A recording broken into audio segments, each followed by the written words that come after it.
All right, so here we're going to go through some next level scraping techniques. The key here is having some kind of lotion that's going to have a little bit of tackiness to it. If you're just using KY, you turn this thing into a slip and slide and you've got no traction to create any friction, and that friction is what's going to free up all our muscles.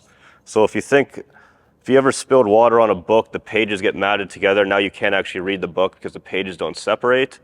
That's essentially what happens when our muscles get stuck together, those adhesions build. We want to break up those adhesions by having friction to actually shear muscles, tendons, ligaments, whatever, have that shearing effect so they can actually slide and move apart. When things can move and slide, you have better range of motion, more power, more velocity, all that fun stuff that you want to actually perform when you're on the mound. So when we use this, we just want to get that lotion down that has a little bit of stick.